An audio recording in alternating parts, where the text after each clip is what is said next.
ಓಂ ಶಾಂತಿ. ಇಂದಿನ ಮುರಳಿ ದಿನಾಂಕ 18-10-2025. ಪ್ರಾತಃ ಮುರಳಿ ಓಂ ಶಾಂತಿ ಬಾಪ್ತಾದ ಮಧುಬನ. ಮಧುರ ಮಕ್ಕಳೇ, ಆತ್ಮಾಭಿಮಾನಿಯಾಗಿ ಕುಳಿತುಕೊಳ್ಳಿ. ನಾನು ಆತ್ಮನಾಗಿದ್ದೇನೆ, ಇದನ್ನು ಒಳಗಿಂದೊಳಗೆ ಮನನ ಮಾಡುತ್ತಾ ಇರಿ. ದೇಹಿ ಅಭಿಮಾನಿಯಾಗಿ ಸತ್ಯವಾದ ಚಾಟ ನೀಡಿ. ಆಗ ಬುದ್ಧಿವಂತರಾಗುತ್ತಾ ಹೋಗುತ್ತೀರಿ, ಬಹಳ ಲಾಭವಾಗುವುದು. ಪ್ರಶ್ನೆ: ಬೇಹದ್ದಿನ ನಾಟಕವನ್ನು ತಿಳಿದುಕೊಂಡಿರುವ ಕಾರಣ ಮಕ್ಕಳು ಯಾವ ಒಂದು ನಿಯಮವನ್ನು ಚೆನ್ನಾಗಿ ಅರಿತುಕೊಳ್ಳುತ್ತಾರೆ? ಉತ್ತರ: ಇದು ಅವಿನಾಶಿ ನಾಟಕವಾಗಿದೆ. ಇದರಲ್ಲಿ ಪ್ರತಿಯೊಬ್ಬ ಪಾತ್ರಧಾರಿಯು ಪಾತ್ರವನ್ನು ಅಭಿನಯಿಸಲು ತಮ್ಮ ಸಮಯದಲ್ಲಿ ಬರಲೇಬೇಕಾಗಿದೆ. ನಾವು ಸದಾ ಶಾಂತಿಧಾಮದಲ್ಲಿಯೇ ಕುಳಿತುಕೊಳ್ಳುತ್ತೇವೆಂದು ಯಾರಾದರೂ ಹೇಳಿದರೆ ಇದು ನಿಯಮವಿಲ್ಲ. ಅಂಥವರಿಗೆ ಪಾತ್ರಧಾರಿಗಳೆಂದು ಹೇಳುವುದಿಲ್ಲ.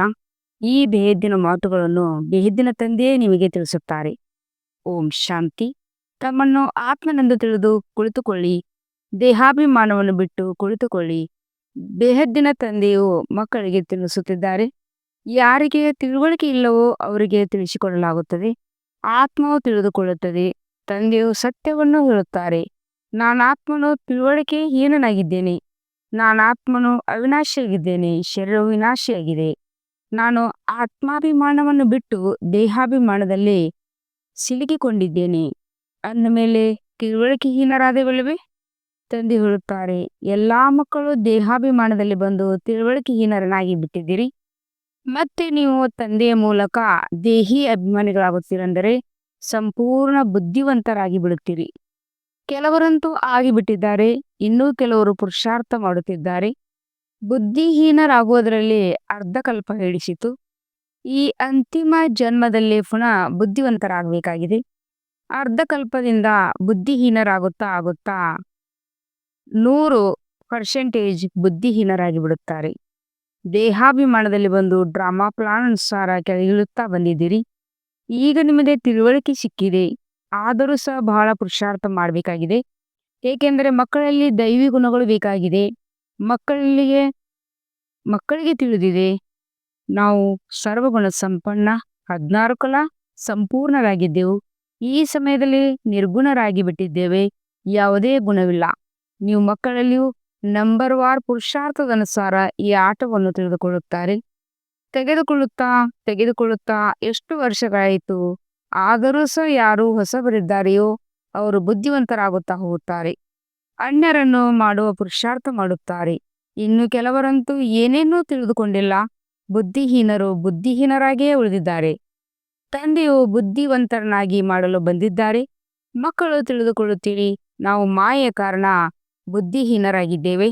ನಾವು ಪೂಜ್ಯರಾಗಿದ್ದಾಗ ಬುದ್ಧಿವಂತರಾಗಿದ್ದೆವು. ಮತ್ತೆ ನಾವೇ ಪೂಜಾರಿಗಳಾಗಿ ಬುದ್ಧಿಹೀನರಾಗಿದ್ದೇವೆ. ಆದಿ ಸನಾತನ ದೇವಿ ದೇವತಾ ಧರ್ಮವೇ ಪ್ರಾಯಲೋಪವಾಗಿ ಬಿಟ್ಟಿದೆ.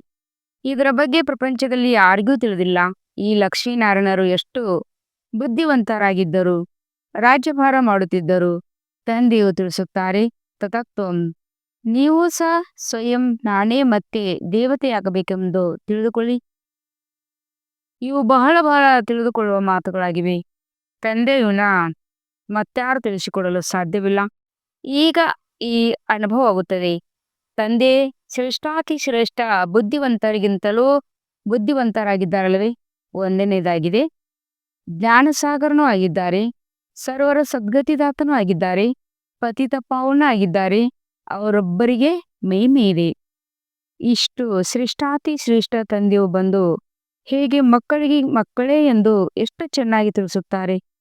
ಮಕ್ಕಳೇ, ಈಗ ಪಾವನರಾಗಬೇಕಾಗಿದೆ. ಅದಕ್ಕಾಗಿ ತಂದೆಯು ಒಂದೇ ಔಷಧಿಯನ್ನು ಕೊಡುತ್ತಾರೆ.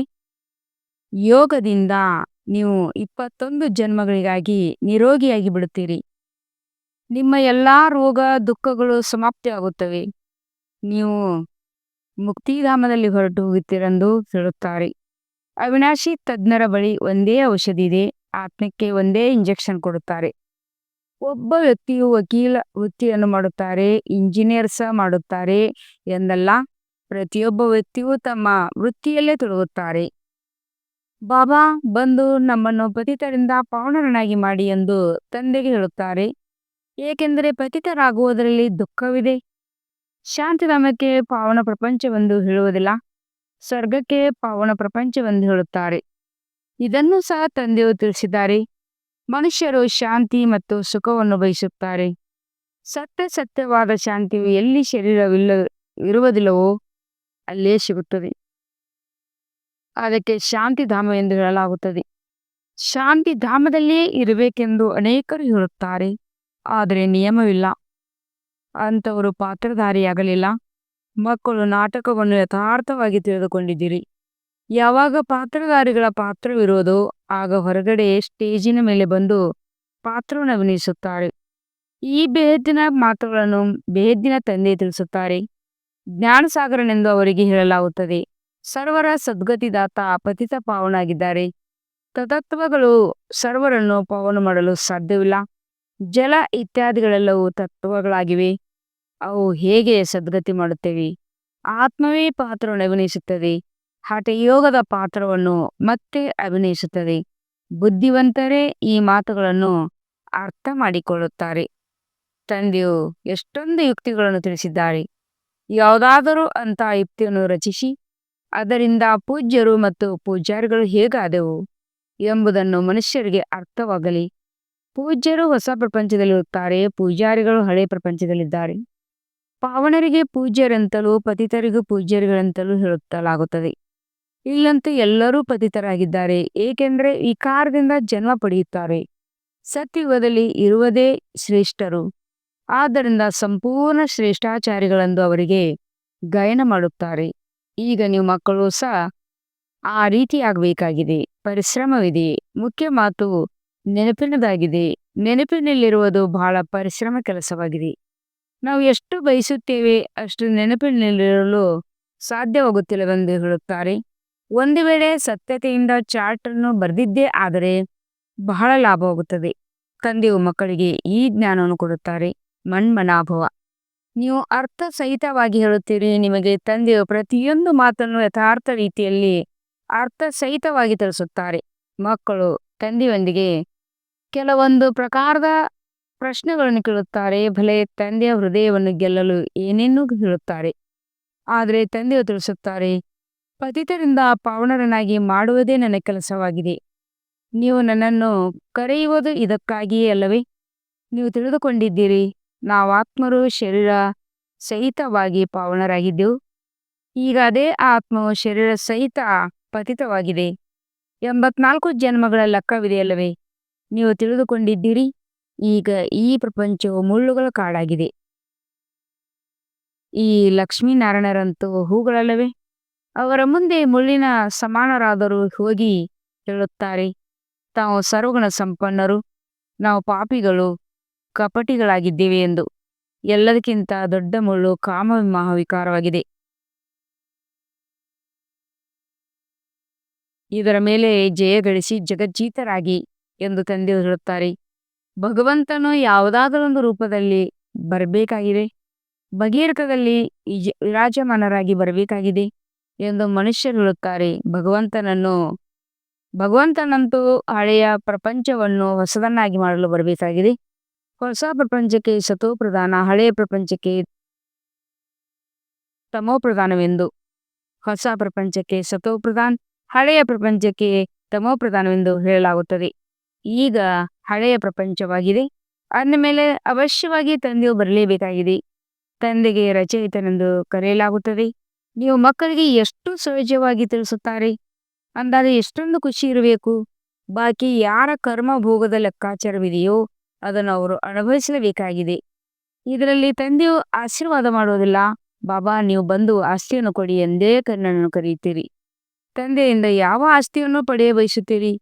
ಮುಕ್ತಿ ಜೀವನ್ಮುಕ್ತಿ. ಮುಕ್ತಿ ಜೀವನ್ಮುಕ್ತಿದಾತನು ಒಬ್ಬರೇ ಜ್ಞಾನಸಾಗರನಾಗಿದ್ದಾರೆ. ಆದ್ದರಿಂದ ಅವರಿಗೆ ಜ್ಞಾನದಾತನೆಂದು ಹೇಳಲಾಗುತ್ತದೆ.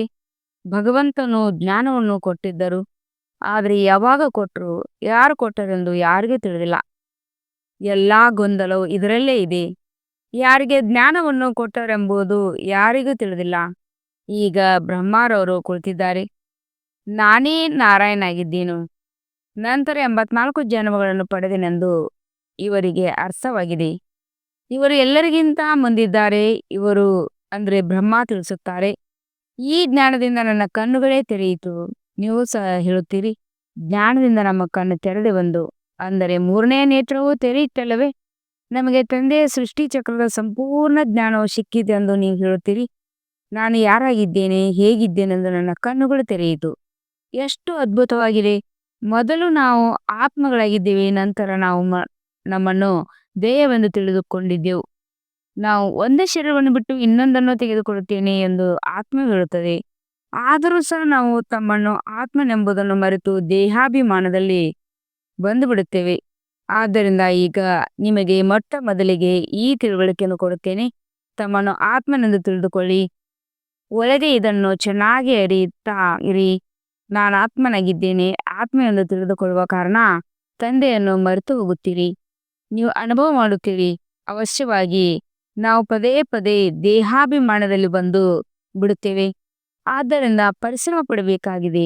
ಇಲ್ಲಿ ಕುಳಿತುಕೊಂಡಾಗಲೂ ಸಹ ಆತ್ಮಾಭಿಮಾನಿಯಾಗಿ ಕುಳಿತುಕೊಳ್ಳಿ. ತಂದೆಯು ತಿಳಿಸುತ್ತಾರೆ, ನಾನು ನೀವು ಮಕ್ಕಳಿಗೆ ರಾಜ್ಯ ಭಾಗ್ಯವನ್ನು ಕೊಡಲು ಬಂದಿದ್ದೇನೆ. ಅರ್ಧಕಲ್ಪ ನೀವು ನನ್ನನ್ನು ನೆನಪು ಮಾಡಿದಿರಿ. ಯಾವುದೇ ಮಾತು ಬಂದಾಗ ಅಯ್ಯೋ ರಾಮನೇ ಎಂದು ಹೇಳುತ್ತಾರೆ. ಆದರೆ ಈಶ್ವರ ಅಥವಾ ರಾಮನು ಯಾರೆಂದು ಯಾರಿಗೂ ತಿಳಿದಿಲ್ಲ. ನೀವು ಸಿದ್ಧ ಮಾಡಬೇಕಾಗಿದೆ. ಜ್ಞಾನಸಾಗರ, ಪತಿತ ಪಾವನ, ಸರ್ವರ ಸದ್ಗತಿದಾತ, ತ್ರಿಮೂರ್ತಿ, ಪರಂಪಿತ ಪರಮಾತ್ಮ ಶಿವನಾಗಿದ್ದಾರೆ. ಬ್ರಹ್ಮ, ವಿಷ್ಣು, ಶಂಕರನ ಜನ್ಮ ಒಟ್ಟಿಗೆ ಆಗುತ್ತದೆ. ಕೇವಲ ಶಿವ ಜಯಂತಿ ಅಲ್ಲ, ಆದರೆ ತ್ರಿಮೂರ್ತಿ ಶಿವ ಜಯಂತಿಯಾಗಿದೆ. ಅವಶ್ಯವಾಗಿ ಯಾವಾಗ ಶಿವ ಜಯಂತಿಯಾಗುವುದು, ಆಗ ಬ್ರಹ್ಮನ ಜಯಂತಿಯೂ ಆಗುವುದು. ಶಿವನ ಜಯಂತಿಯನ್ನು ಆಚರಿಸುತ್ತಾರೆ. ಆದರೆ ಬ್ರಹ್ಮರವರು ಏನು ಮಾಡಿದರು? ಲೌಕಿಕ, ಪಾರಲೌಕಿಕ ಮತ್ತು ಅಲೌಕಿಕ ತಂದೆಯಾಗಿದ್ದಾರೆ. ಇವರು ಪ್ರಜಾಪಿತ ಬ್ರಹ್ಮನಾಗಿದ್ದಾರೆ. ತಂದೆಯು ತಿಳಿಸುತ್ತಾರೆ, ಹೊಸ ಪ್ರಪಂಚಕ್ಕಾಗಿ ಈ ಹೊಸ ಜ್ಞಾನವು ಈಗ ನಮಗೆ ಸಿಗುತ್ತದೆ, ನಂತರ ಪ್ರಾಯೋಗಿಕವಾಗಿ ಬಿಡುತ್ತದೆ. ಯಾರಿಗೆ ತಂದೆಯ ಪರಿಚಯ, ತಂದೆಯ ರಚಯಿತ ಮತ್ತು ರಚನೆಯ ಜ್ಞಾನವಿಲ್ಲವೋ ಅವರು ಅಜ್ಞಾನಿಗಳಲ್ಲವೇ? ಜ್ಞಾನದಿಂದ ಹಗಲು, ಭಕ್ತಿಯಿಂದ ರಾತ್ರಿಯಾಗುತ್ತದೆ. ಶಿವರಾತ್ರಿಯ ಅರ್ಥವನ್ನು ತಿಳಿದುಕೊಂಡಿಲ್ಲ. ಆದ್ದರಿಂದ ಶಿವ ಜಯಂತಿಯನ್ನು ರಜಾದಿನವೆಂದು ತೆಗೆದು ಬಿಟ್ಟಿದ್ದಾರೆ. ನೀವೀಗ ತಿಳಿದುಕೊಂಡಿದ್ದೀರಿ. ತಂದೆಯು ಎಲ್ಲರ ಜ್ಯೋತಿಯನ್ನು ಬೆಳಗಿಸಲು ಬರುತ್ತಾರೆ. ಶಿವ ಜಯಂತಿಯೊಂದು ವಿದ್ಯುತ್ ದೀಪಗಳನ್ನು ಬೆಳಗಿಸಿದರೆ ಇವರಿಗೆ ಯಾವುದೋ ವಿಶೇಷವಾದ ದಿನವೆಂದು ತಿಳಿದುಕೊಳ್ಳುತ್ತಾರೆ. ಆದರೆ ನೀವು ಅರ್ಥಸಹಿತವಾಗಿ ದೀಪವನ್ನು ಬೆಳಗಿಸುತ್ತೀರಿ. ಅವರಿಗಿದು ತಿಳಿದಿಲ್ಲ. ನಿಮ್ಮ ಭಾಷಣದಿಂದಲೂ ಪೂರ್ಣ ಅರ್ಥ ಮಾಡಿಕೊಳ್ಳುವುದಿಲ್ಲ. ಈಗ ಇಡೀ ವಿಶ್ವದ ಮೇಲೆ ರಾವಣ ರಾಜ್ಯವಿದೆ. ಇಲ್ಲಂತೂ ಮನುಷ್ಯರು ಎಷ್ಟು ದುಃಖಿಯಾಗಿದ್ದಾರೆ. ರಿದ್ಧಿ ಸಿದ್ಧಿಯವರು ಸಹ ಎಷ್ಟು ತೊಂದರೆ ಕೊಡುತ್ತಾರೆ. ಇದರಲ್ಲಿ ಪ್ರೇತಾತ್ಮ ಇದೆ ಎಂದು ಪತ್ರಿಕೆಗಳಲ್ಲಿಯೂ ಬರುತ್ತದೆ. ಬಹಳ ದುಃಖ ಕೊಡುತ್ತಾರೆ. ತಂದೆಯು ತಿಳಿಸುತ್ತಾರೆ, ಈ ಮಾತುಗಳೊಂದಿಗೆ ನಿಮಗೆ ಸಂಬಂಧವಿಲ್ಲ. ನೇರವಾದ ಮಾತನ್ನು ತಿಳಿಸುತ್ತಾರೆ. ಮಕ್ಕಳೇ, ನೀವು ನನ್ನನ್ನು ನೆನಪು ಮಾಡಿದರೆ ಪಾವನರಾಗುತ್ತೀರಿ. ನಿಮ್ಮ ಎಲ್ಲಾ ದುಃಖಗಳು ದೂರವಾಗುತ್ತವೆ. ಒಳ್ಳೆಯದು. ಮಧುರಾತಿ ಮಧುರ ಅಗಲಿ ಹೋಗಿ ಮರಳಿ ಸಿಕ್ಕಿರುವ ಮಕ್ಕಳ ಪ್ರತಿ ಮಾಪೀತಾ ಬಾಪ್ತಾದರ ನೆನಪು, ಪ್ರೀತಿ ಹಾಗೂ ಸುಪ್ರಭಾತ. ಆತ್ಮಿಕ ಮಕ್ಕಳಿಗೆ ಆತ್ಮಿಕ ತಂದೆಯ ನಮಸ್ತೆ. हम रूहानी बच्चों की रूहानी बाप दादा को याद प्यार और गुड मॉर्निंग और नमस्ते नमस्ते नमस्ते. शुक्रिया बाबा, शुक्रिया. वह ಬಾಬಾ ವಹ. ಧಾರಣೆಗಾಗಿ ಮುಖ್ಯ ಸಾರ. ಯಥಾರ್ಥ ರೀತಿಯಲ್ಲಿ ತಂದೆಯನ್ನು ನೆನಪು ಮಾಡುವ ಹಾಗೂ ಆತ್ಮಾಭಿಮಾನಿಗಳಾಗುವ ಪರಿಶ್ರಮ ಪಡಬೇಕಾಗಿದೆ. ಸತ್ಯತೆಯಿಂದ ತಮ್ಮ ಚಾಟ ನೀಡಬೇಕಾಗಿದೆ. ಇದರಲ್ಲಿಯೇ ಬಹಳ ಲಾಭವಿದೆ. 2ನೇ ಪಾಯಿಂಟು, ಎಲ್ಲರಿಗಿಂತ ಹೆಚ್ಚು ದುಃಖ ಕೊಡುವಂತ ಮುಳ್ಳು ಕಾಮವಿಕಾರವಾಗಿದೆ. ಯೋಗ ಬಲದಿಂದ ಇದರ ಮೇಲೆ ವಿಜಯವನ್ನು ಪ್ರಾಪ್ತಿ ಮಾಡಿಕೊಂಡು ಪತಿತರಿಂದ ಪಾವನರಾಗಬೇಕಾಗಿದೆ. ಉಳಿದಂತೆ ಇನ್ಯಾವುದೇ ಮಾತುಗಳೊಂದಿಗೆ ನಿಮಗೆ ಸಂಬಂಧವಿಲ್ಲ. ವರದಾನ: ವ್ಯಾವಹಾರಿಕ ಜೀವನದ ಮೂಲಕ ಪರಮಾತ್ಮ ಜ್ಞಾನದ ಪುರಾವೆಯನ್ನು ಕೊಡುವಂತ ಧರ್ಮ ಯುದ್ಧದಲ್ಲಿ ವಿಜಯೀ ಭವ. ಈಗ ಧರ್ಮ ಯುದ್ಧದ ಸ್ಟೇಜ್ ಮೇಲೆ ಬರಬೇಕಾಗಿದೆ. ಆ ಧರ್ಮ ಯುದ್ಧದಲ್ಲಿ ವಿಜಯಿಯಾಗುವ ಸಾಧನವಾಗಿದೆ ತಮ್ಮ ವ್ಯಾವಹಾರಿಕ ಜೀವನ. ಏಕೆಂದರೆ ಪರಮಾತ್ಮ ತನ್ನ ಜ್ಞಾನದ ಪೊರವೇ ವ್ಯಾವಹಾರಿಕ ಜೀವನವಾಗಿದೆ. ನಿಮ್ಮ ಮೂರ್ತಿಯಿಂದ ಜ್ಞಾನ ಮತ್ತು ಗುಣ ವ್ಯಾವಹಾರಿಕವಾಗಿ ಕಂಡು ಬರಲಿ. ಏಕೆಂದರೆ ಇತ್ತೀಚೆಗೆ ಚರ್ಚೆ ಮಾಡುವುದರಿಂದ ತಮ್ಮ ಮೂರ್ತಿಯನ್ನು ಸಿದ್ಧ ಮಾಡಲು ಸಾಧ್ಯವಿಲ್ಲ. ಆದರೆ ತಮ್ಮ ವ್ಯಾವಹಾರಿಕ ಧಾರಣ ಮೂರ್ತಿಯಿಂದ 1 ಸೆಕೆಂಡ್ನಲ್ಲಿ ಯಾರನ್ನು ಬೇಕಾದರೂ ಶಾಂತ ಮಾಡಬಹುದು. ಸ್ಲೋಗನ್: ಆತ್ಮವನ್ನು ಉಜ್ವಲವನ್ನಾಗಿ ಮಾಡಲು ಪರಮಾತ್ಮನ ಸ್ಮೃತಿಯಿಂದ ಮನಸ್ಸಿನ ಗೊಂದಲವನ್ನು ಸಮಾಪ್ತಿ ಮಾಡಿ. ಮಾತೋಶ್ರೀಯವರ ಅಮೂಲ್ಯ ಮಹಾವಾಕ್ಯ ಈಶ್ವರಿಯ ಜ್ಞಾನ ಸರ್ವ ಮನುಷ್ಯ ಆತ್ಮರಿಗಾಗಿ. ಮೊಟ್ಟ ಮೊದಲು ನಿಮ್ಮನ್ನು ಒಂದು ಮುಖ್ಯ ಬಿಂದು ಎಂದು ಅವಶ್ಯವಾಗಿ ಬುದ್ಧಿಯಲ್ಲಿಟ್ಟುಕೊಳ್ಳಬೇಕು. ಹೇಗೆ ಈ ಮನುಷ್ಯ ಸೃಷ್ಟಿ ವೃಕ್ಷದ ಬೀಜ ರೂಪ ಪರಮಾತ್ಮ ಆಗಿದ್ದಾರೆ ಎಂದಾಗ ಆ ಪರಮಾತ್ಮನಿಂದ ಏನೆಲ್ಲ ಜ್ಞಾನ ಪ್ರಾಪ್ತಿಯಾಗುತ್ತದೆ ಅದೆಲ್ಲವೂ ಮನುಷ್ಯರಿಗೆ ಅವಶ್ಯಕವಾಗಿದೆ. ಎಲ್ಲಾ ಧರ್ಮದವರಿಗೆ ಈ ಜ್ಞಾನ ಪಡೆಯುವ ಅಧಿಕಾರವಾಗಿದೆ. ಬಲೆ ಪ್ರತಿಯೊಬ್ಬರ ಧರ್ಮದ ಜ್ಞಾನ ತಮ್ಮ ತಮ್ಮದೇ ಆಗಿದೆ. ಪ್ರತಿಯೊಬ್ಬರ ಶಾಸ್ತ್ರ ತಮ್ಮ ತಮ್ಮದೇ ಆಗಿದೆ. ಪ್ರತಿಯೊಬ್ಬರ ತಮ್ಮ ತಮ್ಮದೇ ಆಗಿದೆ. ಪ್ರತಿಯೊಬ್ಬರ ಸಂಸ್ಕಾರ ತಮ್ಮ ತಮ್ಮದೇ ಆಗಿದೆ. ಆದರೆ ಈ ಜ್ಞಾನ ಎಲ್ಲರಿಗಾಗಿಯೂ ಇದೆ. ಬಲೆ ಅವರು ಈ ಜ್ಞಾನವನ್ನು ತೆಗೆದುಕೊಳ್ಳುವರೇ ಹೋದರು ನಮ್ಮ ಮನೆತನದಲ್ಲಿ ಬರದೇ ಹೋದಲು ಅವರು ಸರ್ವರ ತಂದೆ ಆಗಿರುವ ಕಾರಣ ಸರ್ವರ ಜೊತೆ ಯೋಗ ಜೋಡಿಸುವುದರಿಂದ ಅವಶ್ಯವಾಗಿ ನಂತರ ಪವಿತ್ರ ಆಗುತ್ತಾರೆ. ಈ ಪವಿತ್ರತೆಯ ಕಾರಣ ತಮ್ಮದೇ ಸೆಕ್ಷನ್ನಲ್ಲಿ ಪದವಿಯನ್ನು ಅವಶ್ಯವಾಗಿ ಪಡೆಯುವರು. ಏಕೆಂದರೆ ಯೋಗವನ್ನಂತೂ ಎಲ್ಲ ಮನುಷ್ಯರು ಒಪ್ಪುತ್ತಾರೆ. ಬಹಳ ಮನುಷ್ಯರು ಈ ರೀತಿ ಹೇಳುತ್ತಾರೆ, ನಮಗೂ ಸಹ ಮುಕ್ತಿ ಬೇಕು, ಆದರೆ ಶಿಕ್ಷೆಯಿಂದ ಬಿಡಿಸಿಕೊಂಡು ಮುಕ್ತರಾಗುವ ಶಕ್ತಿಯು ಈ ಯೋಗದ ಮೂಲಕವೇ ಸಿಗಲು ಸಾಧ್ಯ. ಅಜಾಪ್ ಅಜಾಪ್ ಅರ್ಥಾತ್ ನಿರಂತರ ಈಶ್ವರ ನೆನಪು.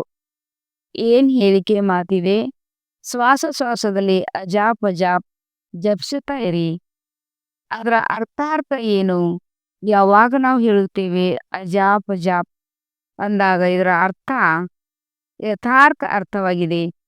ಜಪವಿಲ್ಲದೆ ಪ್ರತಿಯೊಂದು ಶ್ವಾಸದಲ್ಲಿ ತಮ್ಮ ಬುದ್ಧಿಯೋಗ ತಮ್ಮ ಪರಂಪಿತ ಪರಮಾತ್ಮನ ಜೊತೆ ನಿರಂತರ ಲಗನ್ ಮತ್ತು ಈಶ್ವರ್ಯ ನೆನಪು ಪ್ರತಿಯೊಂದು ಶ್ವಾಸದಲ್ಲಿ ಕಾಯಂ ಆಗಿ ನಡೆಯುತ್ತಾ ಬರುತ್ತದೆ.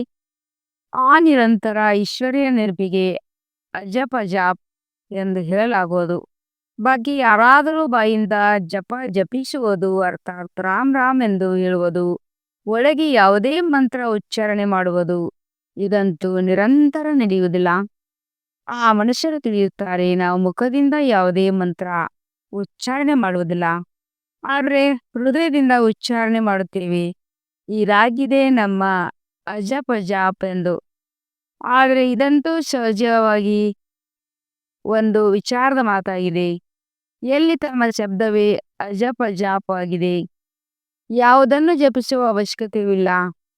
ಕುಳಿತು ಕೊಂತಿರಕವಾಗಿ ಯಾವುದಾದರೂ ಮೂರ್ತಿಯ ಧ್ಯಾನವನ್ನು ಸಹ ಮಾಡುವುದಲ್ಲ, ಅಥವಾ ಯಾವುದೇ ಸ್ಮರಣೆ ಮಾಡುವುದಲ್ಲ. ಏಕೆಂದರೆ ಅದು ಸಹ ನಿರಂತರ ತಿನ್ನುತ್ತಾ ಕುಡಿಯುತ್ತಾ ಸ್ಮರಣೆಯಲ್ಲಿರಲು ಸಾಧ್ಯವಿಲ್ಲ. ಆದರೆ ನಾವು ಏನು ಈಶ್ವರ್ಯ ನೆನಪನ್ನು ಮಾಡುತ್ತೇವೆ ಅದೇ ನಿರಂತರ ನಡೆಯಲು ಸಾಧ್ಯ. ಏಕೆಂದರೆ ಇದು ಬಹಳ ಸಹಜವಾಗಿದೆ. ಈಗ ತಿಳಿಯಿರಿ, ಒಂದು ಮಗು ತನ್ನ ತಂದೆಯನ್ನು ನೆನಪು ಮಾಡುತ್ತದೆ. ಆಗ ಅದೇ ಸಮಯದಲ್ಲಿ ತಂದೆಯ ಫೋಟೋವನ್ನು ಎದುರಿಗೆ ತರುವ ಅವಶ್ಯಕತೆ ಇರುವುದಿಲ್ಲ. ಆದರೆ ಮನಸ್ಸಾ ವಾಚ ಕರ್ಮನ ತಂದೆಯ ಪೂರ್ತಿ ಆಕ್ಯುನೇಟ್ ಗುಣಗಳ ಸಹಿತ ನೆನಪಿಗೆ ಬರುವುದು ಅಷ್ಟೇ. ಅದು ನೆನಪಿಗೆ ಬಂದ ತಕ್ಷಣ ಮಕ್ಕಳ ಕ್ರಿಯೆ ಸಹ ಅವರಂತೆ ನಡೆಯುತ್ತದೆ. ಅದಕ್ಕೆ ಸನ್ ಪೋಷ್ ಫಾದರ್ ಎಂದು ಹೇಳುತ್ತಾರೆ. ಹಾಗೆ ತಮ್ಮ ನೆನಪು ಹಾಗೂ ಅನ್ಯ ಎಲ್ಲರ ನೆನಪುಗಳನ್ನು ಹೃದಯದೊಳಗಿಂದ ಅಳಿಸಿ ಹಾಕಿ ಅವರೊಬ್ಬರದೇ ವಾಸ್ತವಿಕ ಪಾರಲೌಕಿಕ ಪರಂಪಿತ ಪರಮಾತ್ಮ ನೆನಪಿನಲ್ಲಿರಬೇಕು. ಇದರಲ್ಲಿ ಏಳುತ್ತಾ ಕೂರುತ್ತಾ ತಿನ್ನುತ್ತಾ ಕುಡಿಯುತ್ತಾ ನಿರಂತರ ನೆನಪಿನಲ್ಲಿ ನಡೆಯಲು ಸಾಧ್ಯ. ಆ ನೆನಪಿನಿಂದಲೇ ಕರ್ಮಾತೀತರಾಗುವಿರಿ. ಆದ್ದರಿಂದ ಈ ಸ್ವಾಭಾವಿಕ ನೆನಪನ್ನೇ ಅಜಾಪ್ ಅಜಾಪ್ ಎಂದು ಹೇಳುತ್ತಾರೆ. ಒಳ್ಳೆಯದು. ಓಂ ಶಾಂತಿ. ಅವ್ಯಕ್ತ ಸೂಚನೆ: ಸ್ವಯಂ ಮತ್ತು ಸರ್ವರ ಪ್ರತಿ ಮನಸ್ಸಾ ಮೂಲಕ ಯೋಗದ ಶಕ್ತಿಗಳ ಪ್ರಯೋಗ ಮಾಡಿ. ಅಭ್ಯಾಸದ ಪ್ರಯೋಗಶಾಲೆಯಲ್ಲಿ ಕುಳಿತು ಯೋಗದ ಪ್ರಯೋಗ ಮಾಡಿದಾಗ ಒಬ್ಬ ತಂದೆಯ ಆಸರೆ ಮತ್ತು ಮಾಯೆಯ ಅನೇಕ ಪ್ರಕಾರದ ವಿಘ್ನಗಳಿಂದ ದೂರದ ಅನುಭವ ಮಾಡುವಿರಿ. ಈಗ ಜ್ಞಾನಸಾಗರ, ಗುಣಗಳ ಸಾಗರ, ಶಕ್ತಿಗಳ ಸಾಗರದಲ್ಲಿ ಮೇಲೆ ಮೇಲೆ ಅಲೆಗಳಲ್ಲಿ ತೇಲಾಡುತ್ತೀರಿ. ಅದಕ್ಕಾಗಿ ಅಲ್ಪ ಕಾಲದ ತಾಜಾತನದ ಅನುಭವ ಮಾಡಿರ್ತೀರಿ. ಆದರೆ ಈಗ ಸಾಗರನ ಆಳದಲ್ಲಿ ಹೋಗುತ್ತಿರಂದಾಗ ಅನೇಕ ಪ್ರಕಾರದ ವಿಚಿತ್ರ ಅನುಭವ ಮಾಡಿ ರತ್ನಗಳನ್ನು ವ್ಯಾಪ್ತಿ ಮಾಡಿಕೊಳ್ಳಿರಿ. ಓಂ ಶಾಂತಿ.